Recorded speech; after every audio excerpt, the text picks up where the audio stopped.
The ballroom fell silent. A glass of red wine shattered, and a trembling little waitress named Emma froze.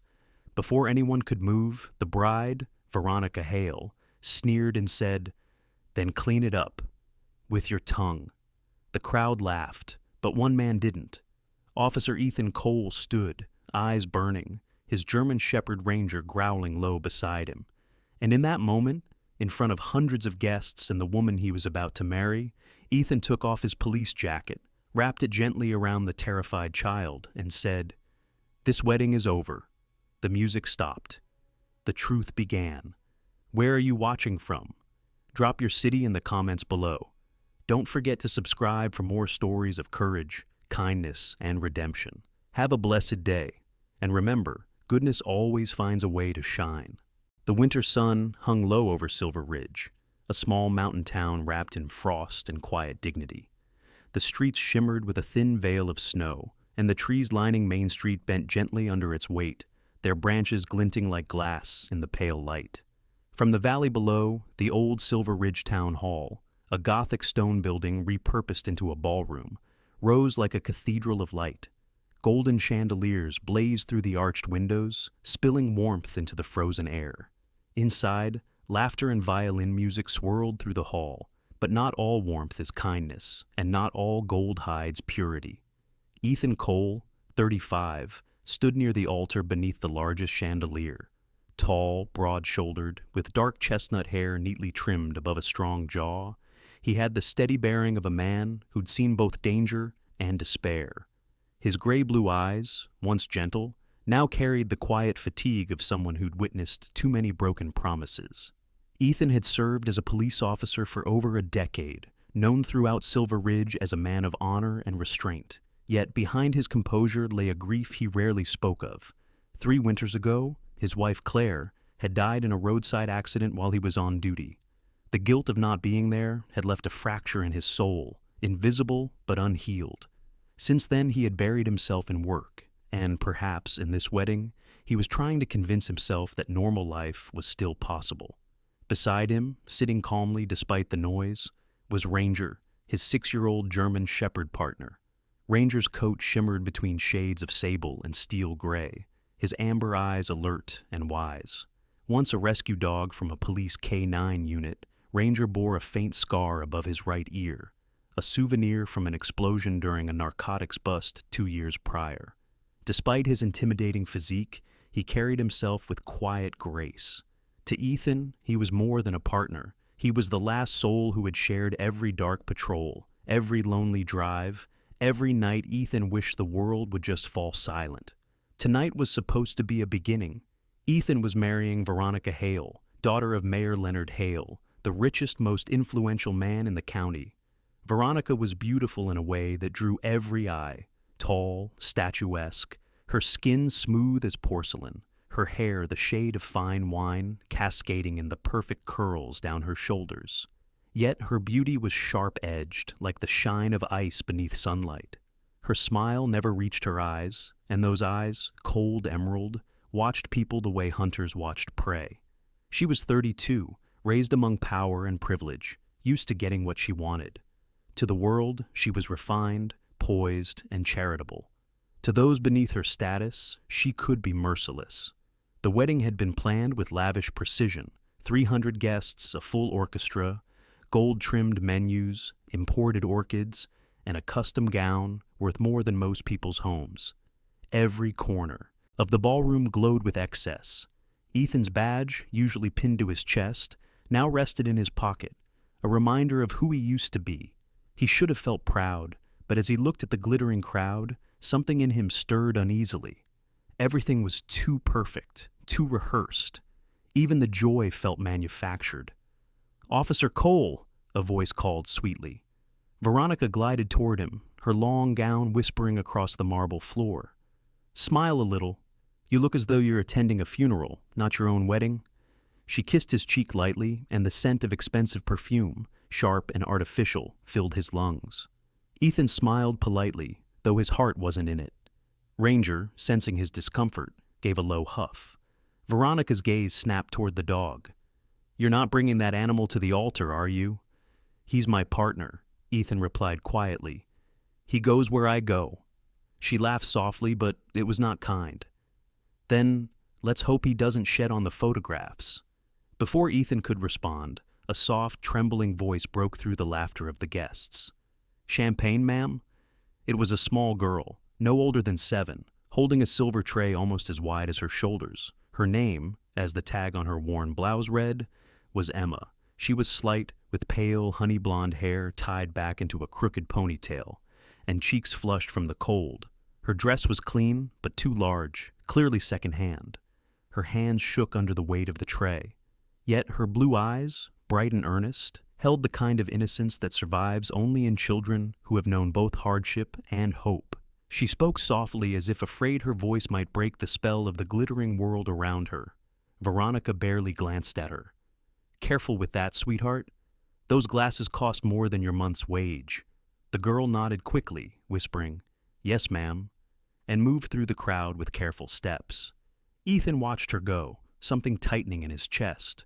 She reminded him of the children he'd seen during welfare checks, polite, quiet, carrying invisible burdens too heavy for their small frames.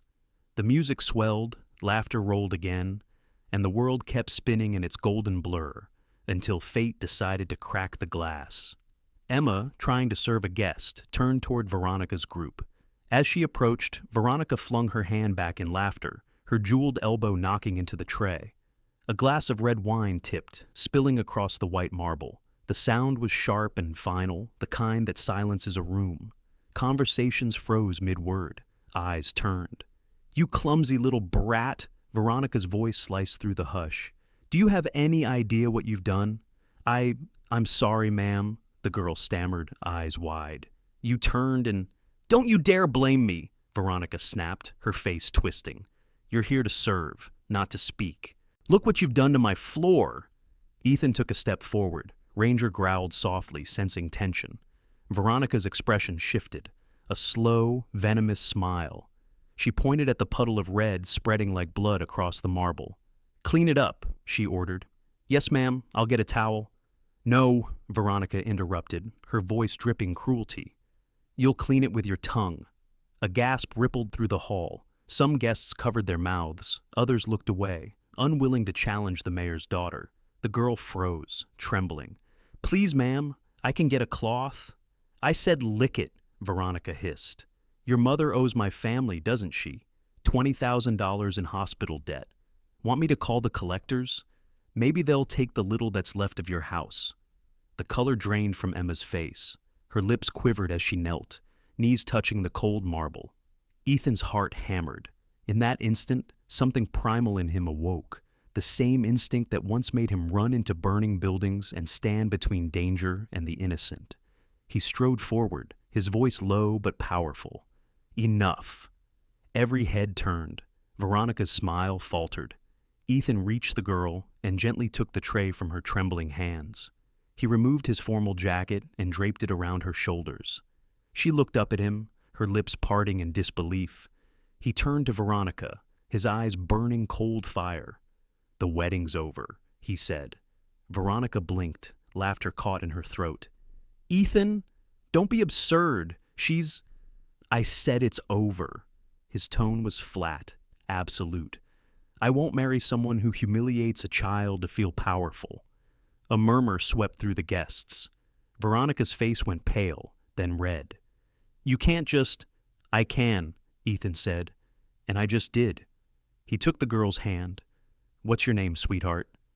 Emma, she whispered. Emma what? Emma Wilson. The name struck him like lightning. He froze. Wilson? His voice cracked. Your mother, Sarah Wilson? Emma's eyes widened. You knew my mama? Ethan felt the world tilt. The room blurred. She saved my life once, he whispered. 8 years ago. She was a nurse. Emma nodded, tears spilling down her cheeks. She was. But she got sick. The hospital said we owed money, and when she died, they said I had to work to pay it back. The hall erupted in whispers. Ethan turned to Veronica, horror dawning. Your family owns that hospital? Veronica took a step back, her mask cracking. Ethan, you don't understand. "No," he said, his voice shaking with fury. "I understand perfectly." Without another word, he lifted Emma into his arms. Ranger trotted close, eyes fixed protectively on the girl. The orchestra had gone silent, the chandeliers flickering as if uncertain whether to keep shining. Ethan carried Emma through the hall, past the stairs and murmurs, out into the falling snow. Outside, the cold bit deep, but the air felt cleaner. The girl buried her face into his shoulder, small hands clutching the fabric of his uniform beneath the jacket. Ranger walked beside them, his breath rising in clouds, his steps steady as a shadow. "Where are we going?" Emma whispered. "Home," Ethan said softly. "Someplace safe." Behind them, the grand lights of Silver Ridge Town Hall glowed like a distant lie, fading into the white storm. As the door closed on the laughter and cruelty within, the snow fell heavier, wrapping them in silence. It was the first quiet Ethan had felt in years, the kind that comes only after a man has finally done the right thing, no matter the cost. Snow whispered against the windshield as Ethan Cole drove through the sleeping town of Silver Ridge, the girl still wrapped in his police jacket. The wipers brushed back the snow rhythmically, revealing a road that gleamed faintly under the headlights. Ranger sat alert in the back seat, his golden amber eyes fixed protectively on the small figure beside him. Every few minutes, the dog would lean forward, press his cold nose against her arm, and emit a low, reassuring whine, as if promising she was safe now. Emma sat silently, her face pale under the flickering light. Her hair had loosened from its ponytail, falling in messy golden strands that stuck to her wet cheeks. Her hands clutched the edge of the jacket, holding it close as though afraid it might vanish. Ethan glanced at her in the rearview mirror. "Are you cold?" he asked softly. The girl shook her head, but didn't speak. Her eyes were distant, the kind of distance born not from indifference, but from exhaustion. By the time they reached Ethan's cabin, the storm had thickened. The small house stood near the frozen edge of Lake Wren, half hidden beneath pines heavy with snow. The porch light glowed dimly, illuminating the welcome sign Ethan's late wife Claire had painted years ago, a relic from a happier life. As he stepped out, boots sinking into the powder, he remembered her laughter echoing in that doorway, the smell of coffee, the dog barking for scraps. The memory hurt, but tonight, for the first time, it didn't feel like a wound. It felt like a promise to keep going. "Come on, sweetheart," Ethan said gently, helping Emma out of the car. She stumbled a little, unused to the deep snow. Ranger pressed close, his fur brushing her knee, his breath steaming in the cold air. When they entered the cabin, warmth wrapped around them instantly. The fire in the hearth flickered low, painting the room in hues of gold and ember. The place was modest, wooden furniture, old photos, a bookshelf filled with detective novels and police manuals. But it was clean and alive, the home of a man who still believed in order, even if his heart was chaos. Ethan led her to the sofa and disappeared into the kitchen. When he returned, he was holding a steaming mug. "Hot cocoa," he said. "No coffee for little detectives." Emma looked at the mug as though it were something rare and magical. "I haven't had cocoa since—" She stopped, her lips trembling. Ethan sat across from her. "Since your mom?" he asked softly. She nodded. "She made it with cinnamon, said it tasted like Christmas." Ranger stretched by the fire, eyes half closed, but always aware. Ethan watched him a moment, then turned to the girl. "Tell me about her," he said. "About your mother." Emma's voice was quiet at first, uncertain. "Mama was a nurse. She worked nights mostly. Everyone said she smiled too much for someone who saw sad things all day. She used to say kindness was medicine too. But then she got sick." Her voice cracked. "They said the hospital couldn't help without money, so she worked until she couldn't walk straight.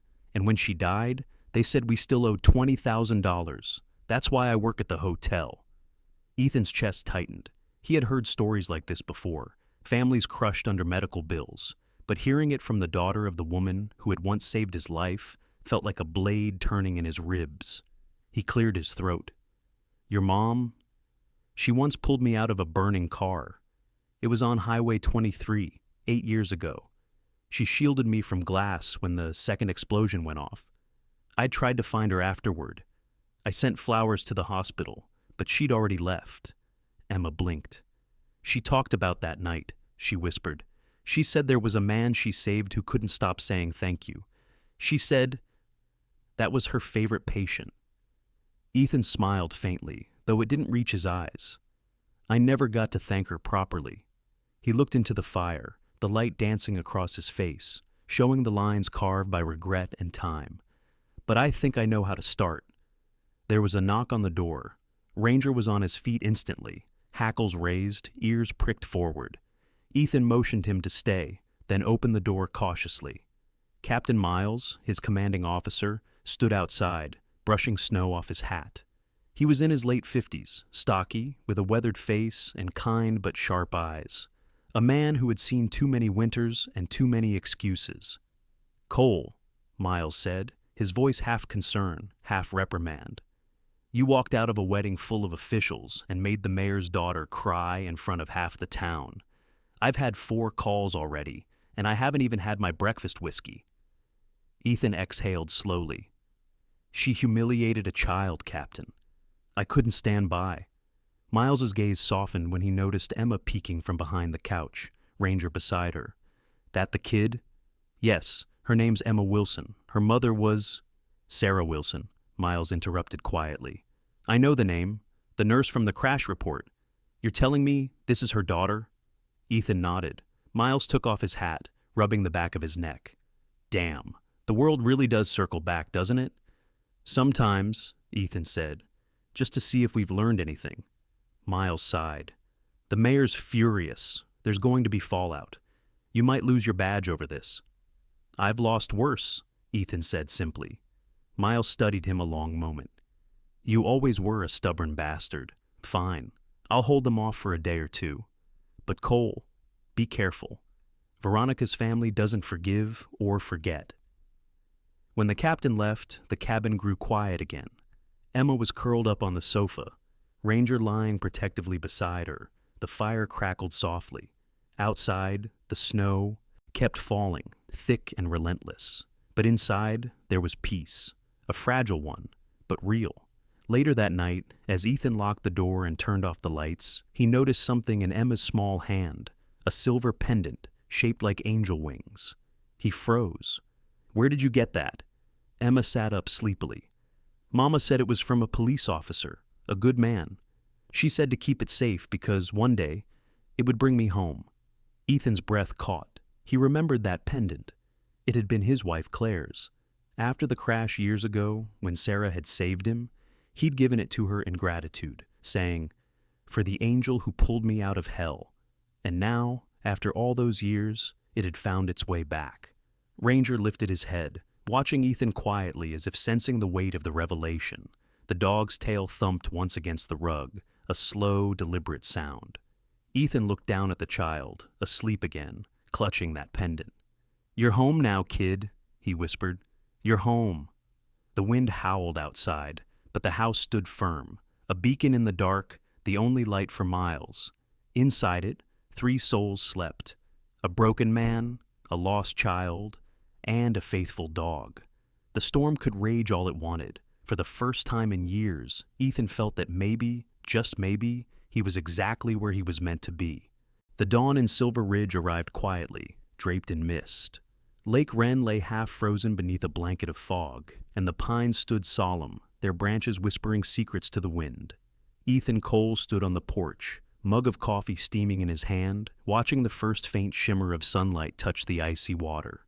Inside, the crackle of a fire and the soft sound of breathing told him Emma and Ranger were still asleep. For a fleeting moment, it felt peaceful. Too peaceful. Ethan's instincts rarely lied. After 15 years on the force, he had learned that silence often meant something was waiting to break it. He lowered his cup and scanned the tree line. Something had shifted in the snow. Faint, deliberate footprints near the shed. He frowned. No mail came this far out. No hikers this time of year. Ranger had been restless last night, growling low every hour. Ethan decided to check it out. Pulling on his jacket, he whistled softly. Ranger came bounding out, stretching his muscular frame, fur gleaming gold and black in the thin light. His ears perked, tail stiff. "Easy, boy," Ethan murmured. "Let's see what's out there." Together, they followed the tracks. The snow crunched under their boots, and a crow called once, a dark punctuation in the still air. The prince led to the edge of the woods before vanishing near the frozen fence. Whoever it was had circled the property, watching. Ranger sniffed the air, his hackles rising, a low rumble building in his chest.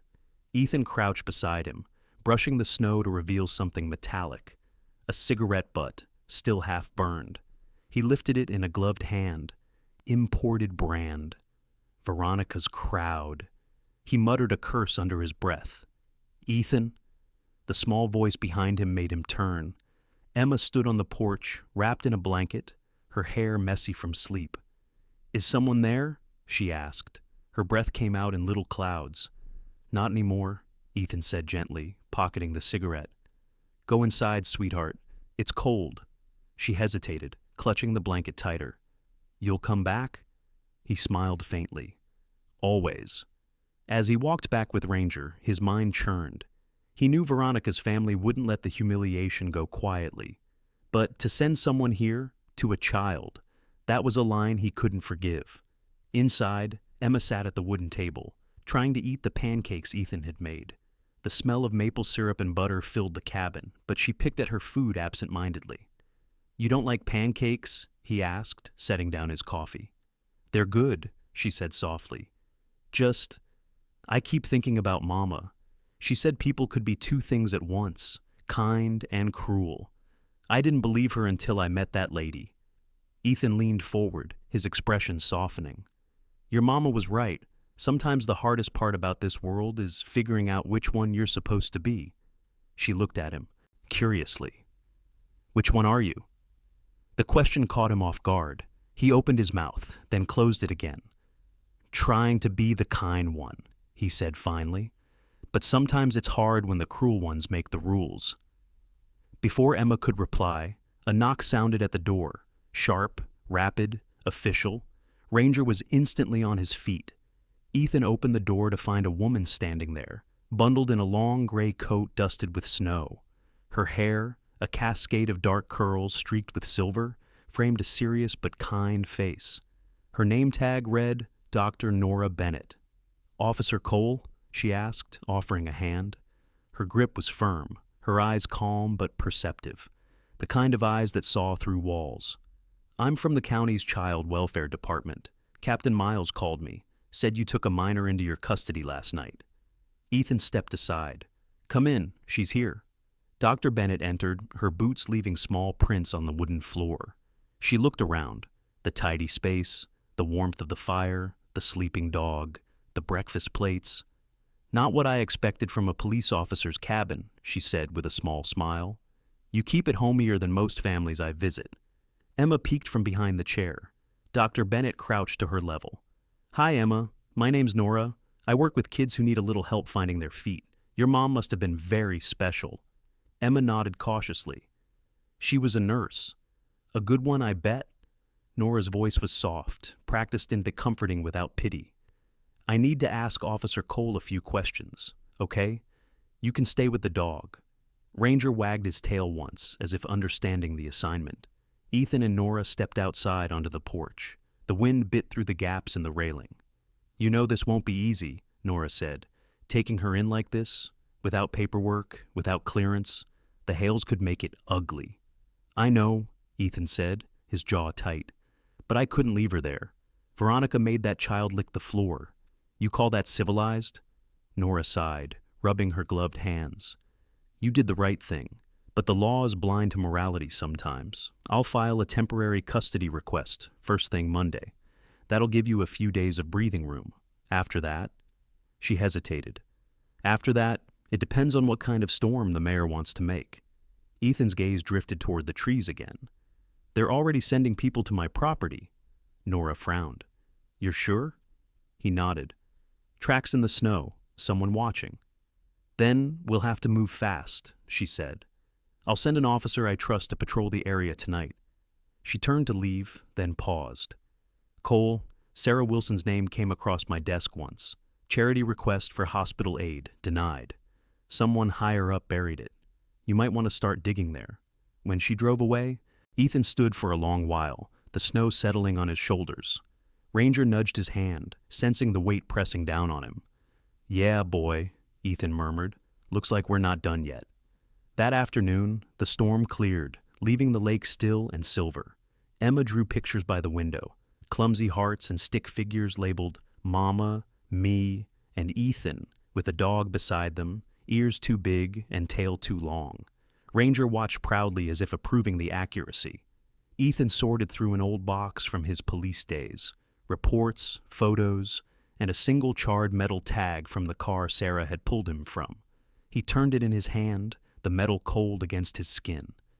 "You saved me once," he whispered, "and now it's my turn."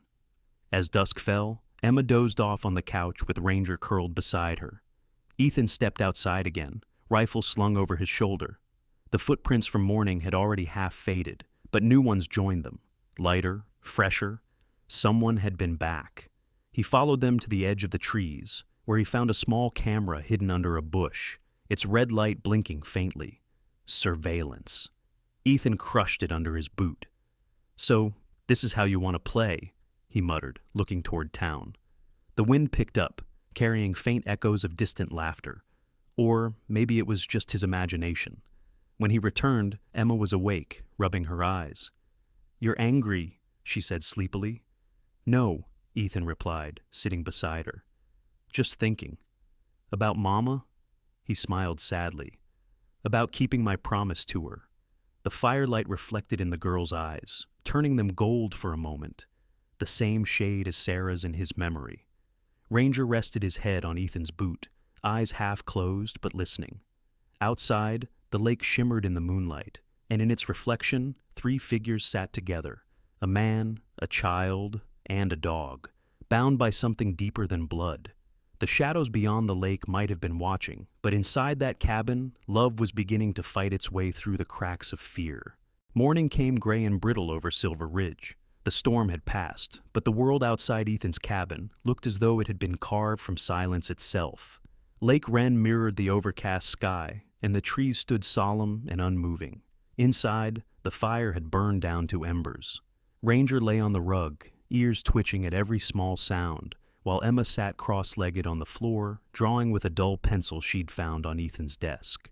Her picture showed 3 figures holding hands beneath a crooked sun, one tall, one small, and one with pointed ears and a wagging tail. Ethan buttoned up his navy jacket, the one with his badge stitched over the heart. "I have to run an errand," he said, crouching beside Emma. "Captain Miles will be stopping by later. You can trust him, okay?" She looked up, concern flickering in her eyes. "You're not leaving because of those footprints, are you?" He smiled faintly. "No, kiddo. I'm leaving to find answers. About your mom." Ranger stood, stretching, sensing the tone in his master's voice. "You stay here and guard the lady," Ethan told the dog. Ranger gave a low huff that sounded suspiciously like protest. "No arguments?" Ethan said. "You'll scare off the mailman." By the time he reached Hale Memorial Hospital, the clouds had begun to break apart. The building loomed at the edge of town, like a monument to pride, steel and glass gleaming coldly beneath the weak sun. It bore the name Hale in bronze letters above the entrance, as if ownership could excuse cruelty. Ethan had been there before, years ago, to file an accident report. He had never liked the place. The hallways were too bright, the smiles too rehearsed. At the reception desk sat a middle-aged woman with crimson lipstick and reading glasses that hung from a gold chain. Her nameplate read, Pamela Greer. She greeted him with the kind of cheer that comes from years of pretending to like people.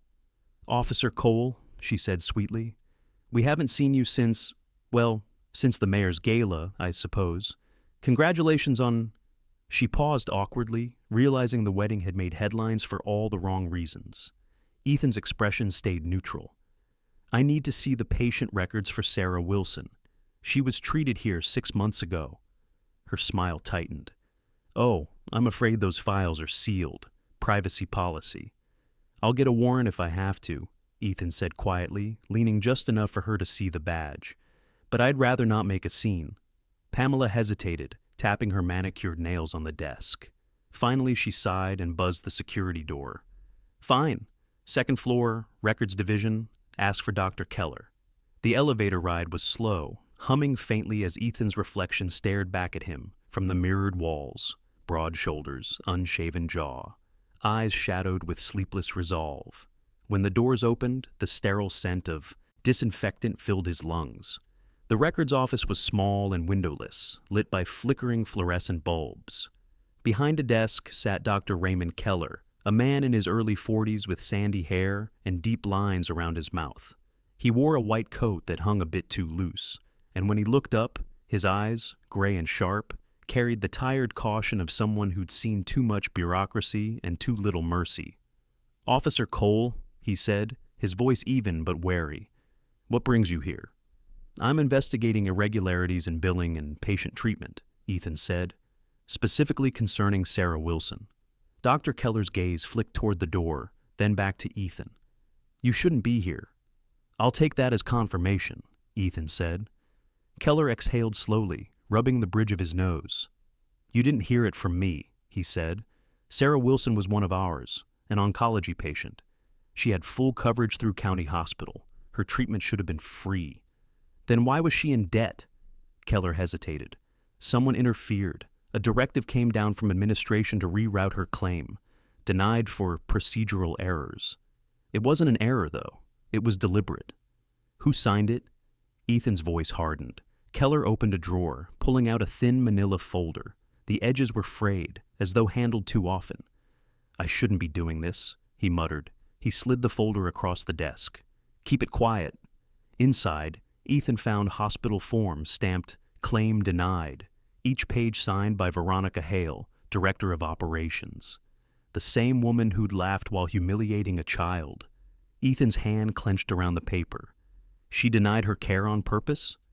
"She was furious at Sarah," Keller said softly. 3 years ago, Veronica was admitted here after a car accident. Sarah was her nurse.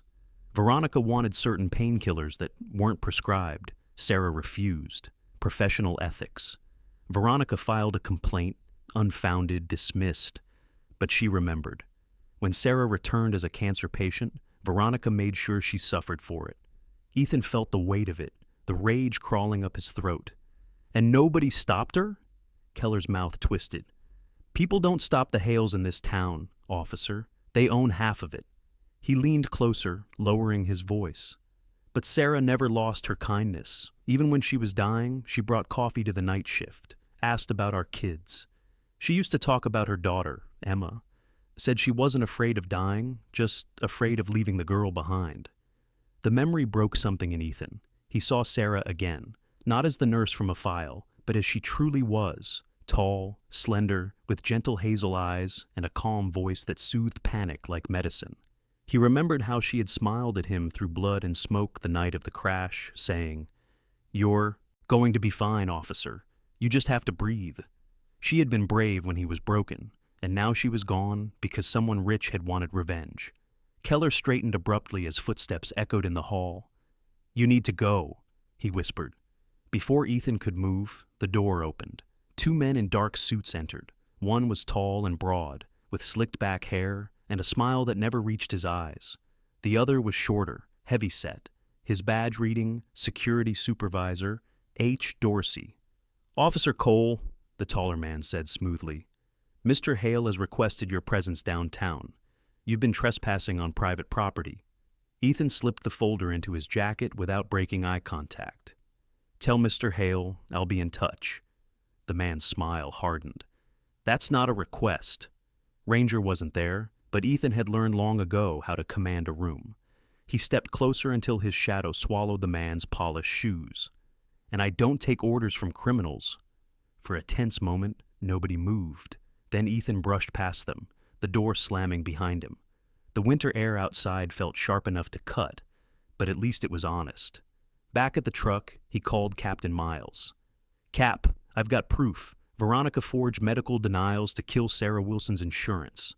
Miles swore softly on the other end. "You realize what that means? You're going up against the mayor's daughter. They'll bury you alive." "Not if I dig first," Ethan said. As he started the engine, snow began to fall again, light and soundless.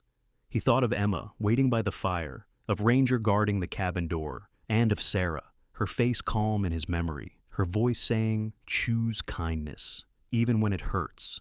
He drove away from Hale Memorial, the stolen file beside him, the truth heavy in his pocket and heavier in his heart.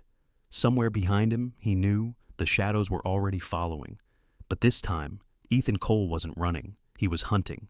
The night had fallen early over Silver Ridge, thick and starless, as though the sky itself was holding its breath. Ethan Cole's truck rumbled up the frozen path toward his cabin, the headlights cutting through a soft swirl of snow. The stolen hospital file rested on the seat beside him, the name Sarah Wilson stamped in faded ink across the cover. He hadn't opened it since leaving Hale Memorial. He didn't need to. The truth inside was already burning in his chest. When the cabin came into view, the porch light flickered warmly. Through the window, he could see Emma sitting by the fire, a blanket wrapped around her shoulders, Ranger curled beside her like a living shield. Seeing them there, small, safe, alive, eased something tight in his chest. For the first time in years, the cabin didn't feel empty. It felt like home. He stepped inside, brushing the snow from his shoulders. "Hey, kiddo," he said softly. "You keeping Ranger company?" Emma turned, her eyes lighting up. "You were gone so long. I thought maybe the bad lady found you." "Not yet," he said, hanging up his coat. "But she's trying." Emma's expression grew solemn. "She'll never stop, will she?" Ethan sat beside her, the firelight warming his face. Some people don't know when to quit, especially when they've been caught doing something wrong. He hesitated, then added, "But we're not going to let her win." Ranger gave a low, approving rumble, laying his head on Ethan's knee. The dog's eyes reflected the flames, bright and loyal. They ate dinner together, grilled cheese and tomato soup, the kind of simple meal Ethan hadn't made since Claire was alive. Emma insisted on feeding Ranger bits of bread until Ethan pretended to scold her, though the corners of his mouth couldn't hide a smile. Afterward, while washing dishes, Emma's small voice floated from the living room. "Mr. Ethan, there's a box in the closet. It has my mama's name on it." Ethan froze, soap dripping from his hands. He turned off the faucet and walked to the corner where the old wooden closet stood. Emma was kneeling on the floor beside a small metal box, its paint chipped, the lock rusted. She looked up at him uncertainly. "I found it when Ranger was sniffing around the coats. I think Mama wanted me to have it." Ethan crouched beside her. The box had clearly been through years of travel, dents along the side, initials SW carved faintly into the lid. He used his pocket knife to pry the lock open. Inside lay a bundle of letters, tied with a faded ribbon, and a small envelope addressed in delicate handwriting. "For Emma, when she is safe." Emma's fingers trembled as she reached for it. "It's her writing," she whispered. "She always wrote like that, all curvy and pretty." Ethan nodded, swallowing hard. "Go ahead, sweetheart. Read it." Emma opened the letter carefully, unfolding the yellowed paper. Her mother's words bloomed across the page like a whisper from heaven. "My dearest Emma, if you're reading this, then I couldn't stay with you as long as I hoped. But don't be sad, my little light. I need you to remember something important. The world will try to tell you that kindness is weakness. That's not true. Kindness is strength disguised as gentleness. When people hurt you, remember, they're often just hurting themselves first. Don't carry their pain. Let it go, and make space for love instead. I want you to find Officer Ethan Cole someday. He once gave me an angel pendant and told me it was for the nurse who pulled him out of hell. He called me his miracle. What he didn't know was that I already had my miracle. You. If you ever find him, trust him. He has a good heart, even if it's broken. And if he's reading this with you, tell him I forgive him for not finding me sooner. He did enough by surviving. Love always, Mama." Emma's voice cracked on the last words. She pressed the letter to her chest and began to sob, small and soft, the kind of cry that comes from love rather than fear. Ethan sat beside her, silent. Words felt too heavy, too fragile to hold what he felt. He could only rest a hand gently on her shoulder, the fire flickering between them like a heartbeat. After a long while, Emma looked up, wiping her eyes. "She knew you," she said. "She wanted me to find you." Ethan nodded slowly. "She saved me twice then. once from fire and once from myself. Ranger whined softly, resting his chin on Emma's knee. She smiled faintly, stroking his head. Mama said animals see things people can't. I think Ranger already knew you were good before I did. Ethan chuckled quietly. He's usually a better judge of character than I am. Emma giggled a little, then grew serious again. There's more in the box. They began to sift through the contents. Beneath the letters was a folded photograph of Sarah, taken in the hospital, her hair shorter, but her smile radiant. She looked exactly as Ethan remembered, tall, graceful, eyes kind even when tired. In the corner of the picture stood another woman, short, round-faced, with curly red hair and laughter in her eyes. On the back of the photo, Sarah had written, "Me and Linda, oncology ward." Ethan frowned. "Linda," he murmured. "That name sounds familiar." Emma tilted her head. "Mama said Auntie Linda used to bring her food when she was too tired to cook, but I never met her." Ethan pulled out his phone, snapping a picture of the photograph. Maybe she's still around. Maybe she knows what happened in Sarah's last days. As he pocketed the phone, Ranger suddenly stood, ears pricked, body stiff. His low growl vibrated through the floorboards. Ethan froze, then moved to the window.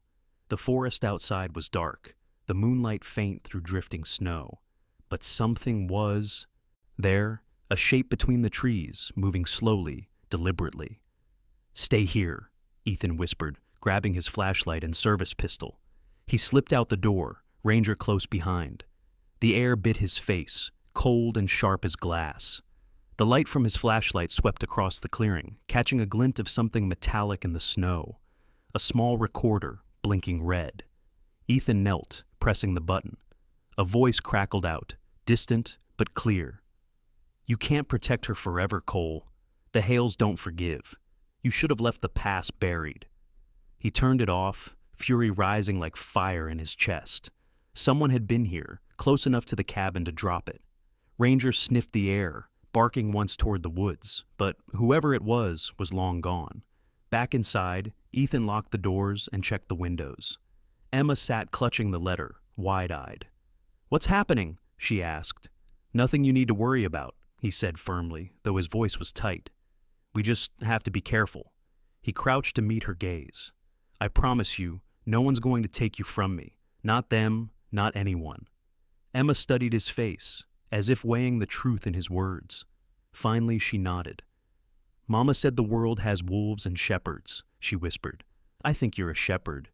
Ethan swallowed hard, emotion tightening his throat. "I'm trying to be." That night, after Emma fell asleep clutching her mother's letter, Ethan sat by the fire, reading through the rest of the box's contents. There were receipts, postcards, fragments of a life cut too short, and one more envelope, unmarked, sealed with wax. Inside was a single piece of paper, a hospital memo with a list of names. Among them, Linda Graves, Dr. Raymond Keller, and Veronica Hale. Scribbled beside them, in Sarah's handwriting, "Find the truth, they'll never expect you to." Ethan leaned back in his chair, the flames reflecting in his eyes. Sarah had been fighting this long before she died, and now her message had reached him through time, through her daughter's hands. The battle wasn't over. It was only just beginning. Ranger sighed from the hearth, his tail thumping once, a sound like agreement. Ethan whispered to the empty air, "I hear you, Sarah. I'll find it, whatever it costs." Outside, the wind rose again, sweeping snow across the frozen lake, carrying with it the faintest echo of a woman's voice, as if the past itself had come alive to guide him. The sky over Silver Ridge turned the color of old iron, heavy and waiting. By mid-afternoon, the wind was rising again, rushing through the pines like the sound of a distant sea. Ethan Cole stood by the window of the cabin, watching snow sweep across the frozen lake. Every instinct told him something was coming, not just the storm, but the danger he had been waiting for since the day he walked out of that cursed wedding. Inside, Emma was helping Ranger with his new bandana, a faded blue cloth she'd tied carefully around the dog's neck. "Now you look like a hero," she whispered, smiling through the dim light. Ranger wagged his tail once, the tip flicking like a shadow of joy. Ethan turned away from the window, his voice low. "Emma, pack your coat and boots, just in case." The girl looked up, confused. "Are we going somewhere?" "Not yet," Ethan said. "But I don't like this weather, and I like what it hides even less." Before Emma could reply, a car engine echoed faintly down the hill. Headlights cut through the trees, halting near the cabin's path. Ethan's stomach tightened. No one came out this far without reason. He reached for his sidearm and motioned Ranger to stay alert. The door opened and a woman stumbled in, covered in snow, her red hair damp beneath a wool hat. She looked to be in her late 30s, with freckles scattered across her pale cheeks and eyes like green glass. Her clothes, a thick nurse's coat, boots dusted with frost, told him she'd been walking in the storm for a while. "I'm not here to hurt you," she said quickly, hands raised. "Name's Linda Graves. I was Sarah Wilson's friend." Ethan froze.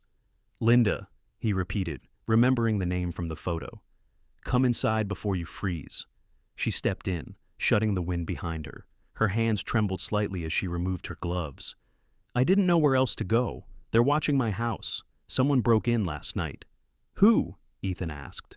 "The same people you're after," she said, glancing toward Emma. "I used to work at Hale Memorial, oncology ward. Sarah and I were on the same night shifts. She was like a sister to me. When she got sick, I tried to help her get the charity fund approved, but Veronica Hale blocked it personally. Sarah told me she was collecting evidence, said if anything happened to her, I'd know where to look." Ethan stepped closer. "And do you?" Linda nodded slowly, unzipping her coat to reveal a small waterproof envelope. Copies of internal memos, billing records, everything she had before they fired me. It's enough to bury them if you can get it to the right hands. Before Ethan could respond, the lights flickered once, then died. The room plunged into darkness. Ranger barked, low and warning. Wind howled against the windows like a beast trying to get in. "Backup generator?" Linda asked, voice trembling. "Not since last winter," Ethan replied. "Stay away from the windows." He reached for his flashlight, but before he could switch it on, glass shattered in the kitchen. A small explosion of shards and cold air. Emma screamed. Ethan pushed her behind the couch. "Down!" he shouted. Ranger lunged toward the sound, his bark fierce and sharp. Two shadows moved outside, faint outlines against the snow. A gunshot cracked the silence, splintering the doorframe. Ethan fired back once, the muzzle flash lighting the room for a split second, enough to see a masked man retreating toward the trees. Then came the roar of engines. A black SUV sped away, tires slipping in the snow. Silence fell again, except for the sound of Ranger's growl fading to a whimper. Ethan turned. The dog was limping, his back leg grazed and bleeding. "Easy, boy," Ethan said, kneeling. The sight made his stomach twist, not fatal, but deep. Emma was crying softly, pressing her small hands against Ranger's neck. "Don't die," she whispered. "Please don't die." "He's not going anywhere," Ethan said, forcing calm into his voice. He tore a strip from his undershirt and wrapped the wound tightly. Ranger's breathing steadied, eyes locked on Ethan the whole time, trusting him completely. Linda crouched beside them, still shaking. "They know you have the files," she said. "They must have traced me. I didn't think they'd move this fast." Ethan looked at her, eyes hard. "We'll move faster." He stood, checking his gun. "You take Emma to the truck. There's a safe house 2 miles up the ridge, old ranger station. Go there. I'll catch up after I make sure we're not followed." "No," Emma said fiercely, grabbing his sleeve. "You're not leaving us again." Ethan hesitated. There was something in her voice, not fear, but certainty. The same quiet bravery he'd seen in Sarah's eyes years ago. He exhaled. "All right, we move together." They loaded Ranger carefully into the truck, wrapping him in blankets. Snow came down thicker now, turning the world into a white blur. The wipers struggled against the wind. As they climbed the ridge, visibility dropped to almost nothing. Ethan could barely see the road ahead. "Hold on," he said through gritted teeth. "We're almost there." But halfway up the incline, the engine sputtered. The truck lurched, then died. Ethan cursed under his breath, slamming the steering wheel. "Fuel line's frozen." Linda looked pale. "We can't stay here." "We won't," Ethan said, grabbing the flashlight. "The station's about half a mile north. We walk." The wind tore at them as they stepped into the storm, snow slicing across their faces. Emma clung to Ranger's leash while Ethan supported Linda, who was limping slightly, an old injury perhaps from long hospital shifts on her feet. Her breath came in, ragged bursts. "I'm fine," she insisted, though her skin was losing color. They trudged forward, each step sinking deeper into the drifts. The forest loomed black around them, and the sky flashed with distant lightning. Ethan knew storms like this, sudden, violent, alive. They could swallow a man whole. Finally, through the blinding snow, a shape appeared, a small wooden outpost with a broken antenna, the old ranger station. He forced the door open, ushering them inside. The place smelled of dust and pine sap, but it was shelter. Ethan lit a kerosene lamp, its weak glow filling the room with trembling light. Emma sat with Ranger by the wall, cradling his head in her lap. Linda sank to the floor, exhausted. "We can't go back to town now," she said. "They'll be waiting." Ethan nodded grimly. "Then we make our stand here." He took the waterproof envelope from her and placed it beside Sarah's letter on the table. Two pieces of the same puzzle, separated by time and death, now reunited under the howl of the storm. "You were right, Sarah," he murmured. "They'll never expect it." Ranger stirred, lifting his head weakly. His gaze met Ethan's, steady, loyal, unbroken. Ethan smiled faintly. "You did good, partner." Outside, thunder rolled over the mountains, echoing like a drumbeat of war. The storm had returned to Silver Ridge, but this time, Ethan Cole was ready for it. Dawn broke reluctantly over Silver Ridge, pale and bruised. The storm had quieted, leaving behind a world washed in silver. The ranger station stood half buried in snow, its roof sagging beneath the weight, smoke curling faintly from the chimney. Inside, Ethan sat at the wooden table, his eyes fixed on the stack of documents Linda had brought. The evidence against Veronica Hale and her father was more damning than he had imagined. Altered billing forms, signed directives, and emails linking them to the insurance denial that had doomed Sarah Wilson. Linda slept near the hearth, exhaustion softening her usually guarded features. She had removed her coat, revealing a faded nurse's uniform beneath. Her left wrist bore faint burn scars, a relic from the hospital fire drill years ago when she'd saved a patient trapped in an oxygen wing. She was the kind of woman who cared too much and paid dearly for it. Even asleep, her brow furrowed as though she was still fighting the weight of the world. Ranger dozed at her feet, his injured leg bandaged tightly, breathing deep and steady. Emma had curled up beside him during the night, her small hand resting on his back as if keeping him anchored to the world. The child's resilience astonished Ethan, how quickly she had learned to trust again after everything. Her innocence had survived the firestorm, fragile but unbroken. Ethan rubbed his tired eyes and reached for the radio transmitter mounted on the wall. It was old but still functional. Static filled the air as he tuned it to the police frequency. "This is Officer Ethan Cole, badge 4125. I need to reach Captain Miles, urgent." A burst of static. Then a rough voice came through, groggy but alert. "Cole, where the hell are you? We've been looking for you since last night. There was gunfire reported near your cabin." Ethan glanced toward Emma. "We're safe for now, but I've got evidence that could burn the Hales to the ground. I need protection for a witness and a child." Miles's tone changed instantly. "Tell me where you are." "Old Ranger Station by Lake Wren. Bring someone you trust. And Cap, make sure it's no one from Hale's circle. They've got eyes everywhere." "Understood. I'll be there by noon," Miles said. "Hold tight." When the radio clicked off, Linda stirred. "Did he believe you?" "He's the one man I still trust," Ethan said. "He's seen the same rot in this town that I have." By the time the sun began to rise properly, Emma was awake, helping Linda prepare instant oatmeal over the small gas stove. "Mama used to say you should always eat something warm after a bad dream," she said matter-of-factly.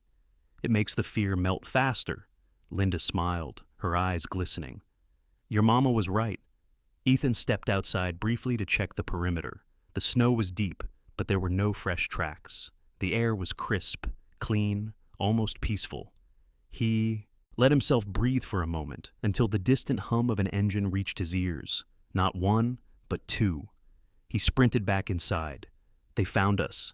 Linda paled. "Are you sure it's not your captain?" "Too soon," Ethan said, loading his weapon. "Miles wouldn't risk the ridge roads this early. Get Emma to the back room. Lock the door and stay low." The engines drew closer. Through the window, he saw a pair of black SUVs struggling up the snow-covered slope. Men in dark coats stepped out, weapons slung under their jackets. Their leader was tall, bald, with a long scar down his cheek. A professional enforcer, not a local thug. Ethan recognized the type immediately. Ex-military, clean, efficient, paid well. The Hales had emptied their pockets for this. The first shot came through the wall, splintering wood inches from his head. Ethan dropped to the floor, returning fire through the window. Ranger barked furiously, limping toward the door despite his wound. "Stay back!" Ethan ordered, but the dog only bared his teeth and growled louder. Bullets tore through the front of the station, shattering the lamp and sending glass across the floor. Ethan crawled to the side and fired again, hitting one man in the shoulder. Another took cover behind the SUV, shouting orders. Then came a flashbang. The explosion was deafening, flooding the room with light and smoke. Ethan's vision blurred. When it cleared, two figures were inside, one grabbing Linda by the arm, the other pulling Emma from the back doorway. "Let her go!" Ethan shouted, but a blow from a rifle butt sent him sprawling. The scarred man loomed above him, smiling without warmth. "Officer Cole," he said calmly, "Mr. Hale sends his regards. You should have stayed retired." "Tell Hale he can send flowers," Ethan muttered, then swung his fist upward, connecting with the man's jaw. They grappled on the floor, the air filled with the chaos of barking, shouting, and breaking wood. Ranger lunged, teeth sinking into one attacker's leg, dragging him down. Linda seized the moment. She grabbed the kettle of boiling water and threw it at the second man, who screamed as it splashed across his arm. Emma kicked free and ran toward Ethan, who had managed to wrestle the rifle away. He fired twice, sending the men scrambling for the door. When the last one fell into the snow outside, clutching his arm, the forest fell silent again, except for their breathing. Smoke rose from the shattered remains of the lamp, and snowflakes drifted through the broken window like falling ash. Linda collapsed to her knees, shaking. "They would have taken her," she whispered. "They would have taken Emma." Ethan put a hand on her shoulder. "They won't get another chance." Moments later, another engine approached, this time a smaller vehicle, steady and deliberate. Ethan raised his gun again until he saw the familiar figure step out. Captain Miles Barrett, a man in his 50s with a graying beard and a trench coat that had seen too many winters, raised both hands. "Easy, Cole, it's me." Miles entered, surveying the damage with a grim frown. "Hell, son, looks like a war zone." "More like a warm-up," Ethan said. "They were trying to take the girl." Miles's sharp blue eyes landed on Emma, who clutched Ranger's collar. His expression softened. "You must be Emma," he said gently. "Your mom was a good woman. I read the report on her. She deserved better." Emma nodded timidly, then whispered, "She said good people don't stay quiet when bad things happen." Miles's jaw tightened. "Smart woman." They spent the next hour collecting the papers and evidence into sealed bags. "We'll move you all to the courthouse in Crestmont," Miles said. "It's out of Hale's jurisdiction. You'll testify, Cole. The DA's waiting." Ethan nodded, though his eyes drifted to the broken window. "If we make it that far," Miles clapped his shoulder. "We will. You've got truth on your side, and that's one thing the Hales can't buy." By the time they reached Crestmont that afternoon, the town square was already buzzing. News had spread. The officer who defied the Hales, the child who survived their cruelty, the evidence that could destroy an empire. The courthouse loomed tall and gray, banners snapping in the cold wind. Inside, the hearing began. Veronica Hale sat across the room in designer black, her perfect composure cracking only slightly when she saw Ethan and Emma enter. Harrison Hale, older now, thinner, hid behind dark glasses, pretending not to notice them. Linda took the stand first, her voice trembling but clear as she recounted the truth. How Sarah's insurance was denied, how she had begged for mercy and been ignored. Ethan followed, presenting the emails, the files, the forged signatures. The crowd murmured with each revelation. Then came the final blow. The voice recording recovered from the forest. the threat left outside Ethan's cabin. The judge listened, eyes narrowing as the voice of Harrison Hale hissed through the speakers. "You should have left the past buried." The gavel struck once. Bail denied, trial to proceed under federal supervision. Veronica's face drained of color. Harrison shouted something about power and lies, but no one listened. As they escorted the Hales out, Ethan caught Emma's hand. She looked up at him, eyes wide with something close to disbelief. "Is it over?" she whispered. "Not yet," he said softly. "But the storm's breaking." Outside, the snow had stopped and the clouds were parting. Sunlight spilled over the courthouse steps, painting everything in gold. Ranger stood beside them, tail wagging weakly, his bandaged legs stiff but strong. For the first time in months, Ethan felt warmth that wasn't from fire, the warmth of hope. Morning broke slowly over Crestmont, the town bathed in a pale gold light that seemed to breathe after weeks of storm and shadow. The courthouse steps were still dusted with snow from the night before, and the air was sharp enough to sting the lungs. Ethan Cole stood at the edge of the plaza, hands buried deep in his coat pockets, watching as journalists and curious townsfolk clustered near the entrance. The trial of the Hales had become a spectacle, the story of corruption and cruelty gripping the nation. But for Ethan, this was never about headlines. It was about Sarah and the promise he had made, the promise to protect her daughter. Inside the courthouse, Emma sat quietly beside Ranger, who now wore a new blue bandage on his leg. His fur had grown duller since the attack, but his eyes still burned bright, protective as ever. He pressed his head against Emma's lap, sensing her unease. The little girl stared at the marble floor, tracing its patterns with her gaze. "They're going to ask me questions again, aren't they?" she whispered. Ethan knelt in front of her. "Maybe," he said gently. "But you just tell the truth, sweetheart. That's all anyone can ask." Emma nodded, her fingers twisting the hem of her sweater. "I wish Mama was here." "She is," Ethan said, his voice low but firm. "She's right here, in every word you say." Linda Graves joined them a few minutes later, carrying 2 cups of coffee and a paper bag of muffins. The storm and sleepless nights had carved new lines around her eyes, but there was resilience there too, the kind of strength born from long battles and small victories.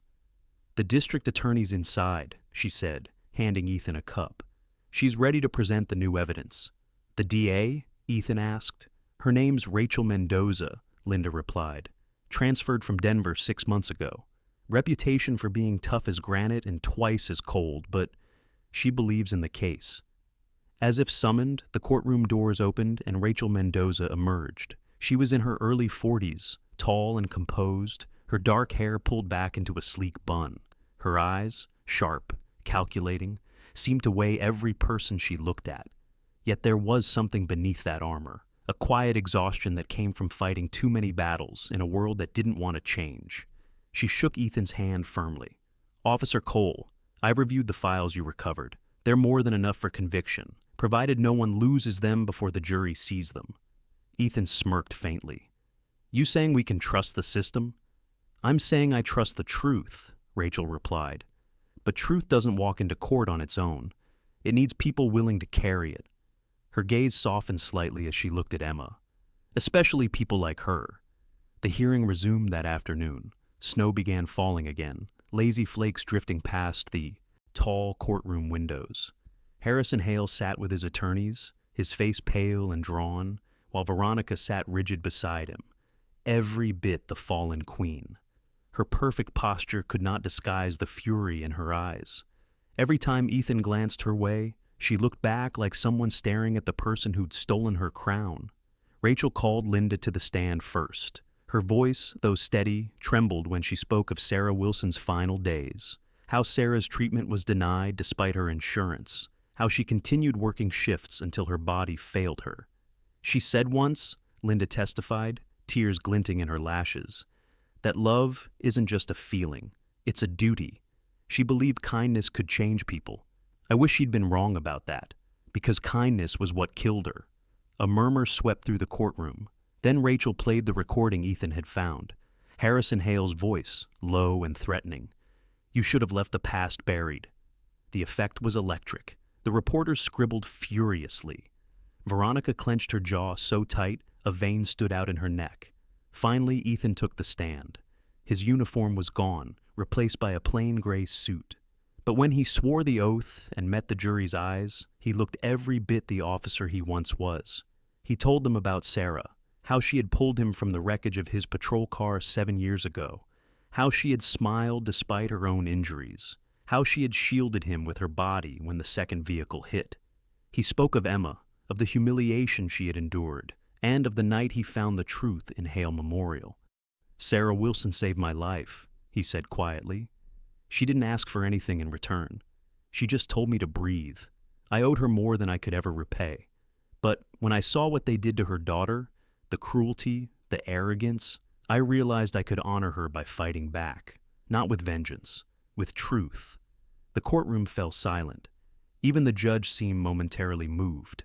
When it was Veronica's turn, her attorney made a desperate attempt to paint her as misunderstood. But when Rachel produced the original signed directive, the one where Veronica had written "deny all claims" in her own handwriting, the defense crumbled. Veronica's composure broke. "You think you're better than me?" she shouted, eyes blazing at Ethan. "You think playing hero makes up for your failures? You don't know what power is." Ethan didn't reply. He didn't have to. The silence that followed said everything. By the time the court adjourned for the day, the verdict was clear. Both Hales were to be held without bail pending full trial, with federal charges of fraud, conspiracy, and exploitation. Reporters flooded the hall, shouting questions. Ethan shielded Emma with his arm as they exited into the cold afternoon light. Outside, the wind had died. The sun was setting behind the courthouse, turning the snow gold. Ranger limped beside them, tail swaying gently. For the first time, Emma laughed, a soft, genuine sound. "Does this mean it's over?" she asked. Ethan smiled, though his eyes were distant. "Almost, but endings aren't what matter, kiddo. What we do with them does." Rachel joined them on the steps, tucking a folder under her arm. "The official trial will take weeks," she said. "But you should both know, this case is going to change things. Maybe not everything, but enough." Linda came up beside her, wrapping her scarf tighter. "Sarah would have been proud," she said quietly. Ethan nodded, his throat tight. "She was the kind of person who made the world better just by standing in it. The least we can do is keep walking where she left off." Rachel glanced between them, then said softly, "You know, there's talk about opening a new medical relief program in Sarah's name, county-funded. They're calling it the Wilson Initiative." Emma's eyes widened. "Like a hospital?" "Like a promise," Rachel said. As dusk fell, they returned to the cabin. The power had been restored, and the fire crackled warmly in the hearth. Emma set Sarah's photo on the mantel beside a small vase of fresh pine branches. She whispered something Ethan couldn't quite hear, but he caught the end of it. "Thank you for leading me home." Ranger lifted his head, ears twitching, then settled again with a sigh. Outside, the snow reflected the moonlight, turning the world to silver once more. Ethan sat down, staring at the flames. The storm had passed. Justice had begun its slow march. And in the quiet glow of the fire, for the first time in years, he felt the weight of the past begin to ease. 6 months had passed since the trial that changed Silver Ridge. Spring had come slowly to the mountains, melting the last of the snow and turning the valleys into rivers of gold and green. The air carried the scent of pine and renewal. On the hill above Lake Wren, sunlight shimmered over the new brick building, the Sarah Wilson Healing Center, its white walls gleaming like hope made solid. Ethan Cole stood outside its entrance in a dark suit, his hair a little grayer, his eyes calmer but older. He hadn't worn his police badge since the trial ended. The town had offered him reinstatement, even promotion, but he'd declined. "Justice isn't a desk," he'd told Captain Miles. "It's what you do when no one's watching." Now he worked quietly as the center's community outreach coordinator, the man who made sure every patient who walked through those doors was seen, heard, and treated with dignity. Inside, nurses bustled softly between the wards. The place smelled faintly of lavender and antiseptic. Ethan's office was modest, framed photos of Emma and Ranger on his desk, a wooden cross above the door, and a window overlooking the lake. A gentle knock came. "Come in," he said. The door opened and Rachel Mendoza stepped in. Today she wasn't the stern district attorney of Crestmont. She wore a navy blouse and jeans, her hair loose over her shoulders, her expression softened by something close to peace. "I'm heading back to Denver," she said. "Wanted to see this place before I go." Ethan smiled faintly. "You helped make it happen." Rachel's lips curved in a half-smile. "So did you, and a certain 7-year-old who can out-argue a judge." They shared a quiet laugh. Rachel's eyes moved around the office, then landed on the photo of Sarah on the wall, her, in her nurse's uniform, smiling gently. "She would have loved this," Rachel said softly. "A place where compassion isn't treated like weakness." Ethan nodded. "She built it without ever seeing it. Every kindness she gave out came back to life here." Rachel hesitated, then reached into her bag. "There's something you should have." She handed him a sealed envelope. "It's from the federal office. Final ruling. The Hales' appeal was denied. Veronica's serving 15 years without parole. Her father took a plea. He's in a hospice now, terminal cancer." Ethan looked down at the letter, then exhaled slowly. "Justice," he said, "even when it comes late." "Justice," Rachel agreed, "and mercy." She paused, then added, "Maybe that's the harder one." Ethan gave her a small nod of respect. "You did good, Rachel." She smiled, really smiled, perhaps for the first time since he'd met her. "Take care of yourself, Cole, and of her." After she left, Ethan walked outside. The sound of laughter drifted from the garden behind the building. Emma was there, kneeling in a patch of wildflowers beside a new therapy dog. The dog, a young German shepherd named Scout, had the same sable-gray coat as Ranger, but was smaller, quicker, with bright amber eyes and a tail that never stopped moving. He was only a year old, still in training, but adored Emma with boundless devotion. Ranger, now nearly 8, lay in the sun nearby, one ear twitching, content to let the younger one chase butterflies. His scarred leg still made him limp, but he moved with quiet pride. Emma wore a pale yellow dress and a straw hat too big for her head. Her laughter carried through the air like music. She looked healthier, freer, her cheeks fuller, her eyes clear. She had begun attending Crestmont Elementary, where her teachers said she had a gift for storytelling. Sometimes she'd stand in front of the class and talk about her mother, about bravery and kindness, about the officer who didn't let bad people win. She looked up as Ethan approached. "You're late," she said, pretending to scowl. "We were going to plant these together." Ethan crouched beside her. "You seem to be doing fine without me." "Maybe," she said proudly. "But Mama used to say things grow better when people work together." He smiled. "Then we better get to it." They worked in silence for a few minutes, planting small lavender sprouts along the walkway. Ranger watched with lazy amusement, while Scout dug up the same soil they planted, earning a firm scolding from Emma that ended in giggles. When they finished, Emma sat back on her heels and looked toward the lake. "Do you think Mama can see it?" she asked softly. Ethan followed her gaze. The water shimmered under the sunlight, calm and endless. "I think she can," he said, "and I think she's proud." Emma's voice grew thoughtful. "When I read her letters, she always talked about circles, how kindness goes out and comes back again, like sunlight." She pointed to the ripples spreading from a stone she tossed into the lake. "It never really ends, does it?" "No," Ethan said. "It just keeps finding new hearts to shine on." A car horn sounded from the road. Captain Miles Barrett was waving from his patrol cruiser, his beard trimmed and his usual sternness softened by affection. He'd retired officially a month earlier, but still came by every few days to make sure Cole isn't breaking anything. "Afternoon, sunshine," Miles called to Emma. "You taking care of these 2 old dogs?" Emma grinned. "Trying to, but they're stubborn." Miles chuckled. "That's how you know they're good ones." He leaned out the window. "Town council's voting tonight on naming the park after Sarah. Thought you might want to be there." Ethan nodded. "We'll come." As the cruiser rolled away, Emma turned to him. "Will they really name it after her?"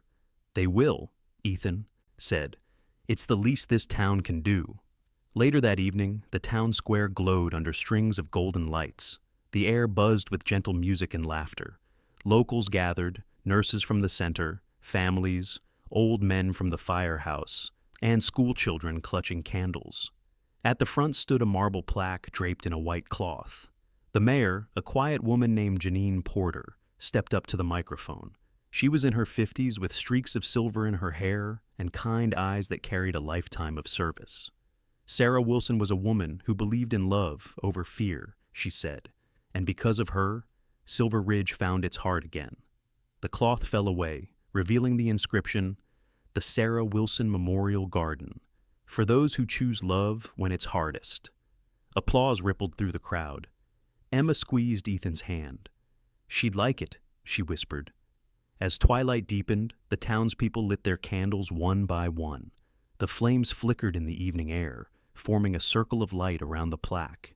Ranger and Scout sat quietly at Ethan's feet, their fur glowing gold in the firelight. Ethan looked down at Emma, her face illuminated by the flame she held. For a moment, he saw Sarah, not as a ghost, but as a presence, alive in the child's eyes, in the laughter around them, in the warmth that filled the air. He knelt beside her, his voice barely above a whisper. "You know, kiddo, your mom didn't just save me that night. She saved who I became after." Emma looked up, smiling through tears. "And now, we save other people, right?" "Right," Ethan said. That's what she'd want. The band in the square began to play softly, an old hymn about light and redemption. The melody drifted across the lake, mingling with the sound of water and wind. As the first stars appeared, Emma leaned her head against Ethan's shoulder. "Dad," she whispered. He blinked, caught off guard by the word. Then he smiled, the kind of smile that carried both grief and grace.